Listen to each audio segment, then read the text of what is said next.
சொன்னார்கள் தன் மகனை பார்த்து, இது இறைவனோடு ஷிர்க்கிலிருந்து விலகி, இணை வைப்பிலிருந்து விலகி, பெற்றோர்களோட உறவை சீரமைத்து, இறைவனோடு இருக்கக்கூடிய உறவையும் சீரமைத்து, உலகத்தில் எப்படி வாழ வேண்டும் என்ற அடிப்படை எடுத்துக்கொண்டு மனிதர்களோடு வாழப் போகிறாய். அது உன் மதத்தை பின்பற்றுபவர்கள் இருப்பார்கள், ஒரு மதத்தை பின்பற்றாதவர்கள் இருப்பார்கள், உன்னை ஏற்றுக்கொண்டவர்கள் இருப்பார்கள், உன்னை மறுப்பவர்கள் இருப்பார்கள். மகனே, வலா துஸஇர் ஹத்தக லின்னாஸ் வலா தம்ஷி ஃபில் அர்தி மரஹா, உன் முகத்தை மக்களை விட்டு திருப்பி செல்லாதே, பெருமையால் திருப்பி விடாதே ஒருபோதும். வலா தம்ஷி ஃபில் அர்தி மரஹா, பூமியில் செருக்கோடு பெருமையோடு நடக்காதே. தன்னை பெருமை பெற்றுக் கொள்பவர்களையும் இறைவனுடைய அருட்கொடையை மறுத்து தன்னால் ஆனது என்று நினைக்கக்கூடியவர்களையும் இறைவன் ஒருபோதும் விரும்புவதில்லை. மகனே, என்ன அர்த்தம்? இந்த உலகத்திலே ஒரு உறவை, ஒரு தன்னோடு வாழக்கூடிய சக மனிதர்களை தரக்குறைவாக ஒருபோதும் பார்த்து விடாதே. மதத்தாலோ, ஜாதியாலோ, மொழியாலோ, இனத்தாலோ, அல்லது உன் மதத்தை பின்பற்றாமல் இருப்பதாலோ இன்னொருவரை தாழ்வாக பார்த்து விடாதே.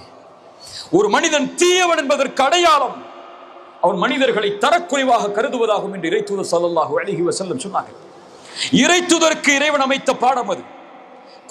குறைஷி தலைவர்கள், மிகப்பெரிய செல்வந்தவர்கள் அமைந்திருக்கக்கூடிய ஒரு சபை, இறைத்தூதர் இறைவனை பற்றி செய்தி எடுத்து சொல்லிக் கொண்டிருக்கிறார்கள்.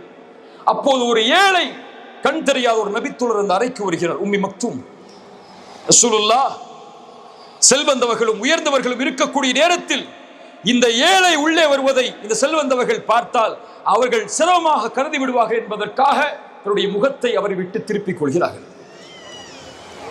இறை தூதர் இந்த செய்தியை செய்தாலும் இறைவன் அவர்களுக்கு பாடம் புகட்டுகிறான்.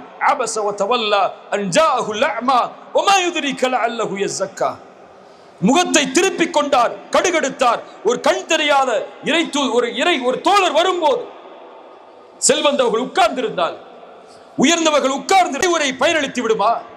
வந்தவர் இறை செய்தியை கேட்பதற்காக வந்திருக்கலாம். இறை தூதரை உங்களை சீர்படுத்திக் கொள்ளுங்கள், இது உங்களுக்கு அறிவுரை. ஆனால் இன்று மொழியை கொண்டு தாழ்வாக பார்க்கிறோம், ஜாதியை கொண்டு தாழ்வாக பார்க்கிறோம், இனத்தை கொண்டு தாழ்வாக பார்க்கிறோம். தன் மதத்தை பின்பற்றாத ஒருவரை கூட இன்று முஸ்லிம்களில் பல தாழ்வாக பார்க்கிறார்கள். மனிதர்கள் எல்லோரும் இறைவனுடைய பார்வையில் சமம். இன்ன அபாக்கும் வாஹித், உங்கள் தந்தை ஒருவர், மண்ணிலிருந்து பிறக்கப்பட்டவர். அரபியை காட்டிலும் அரபி அல்லாதவனுக்கும், கருப்பரை காட்டிலும் வெள்ளையருக்கும் எந்த சிறப்பும் இந்த பூமியில் கிடையாது. இல்லா பி தக்வா, இறையச்சம் தான்.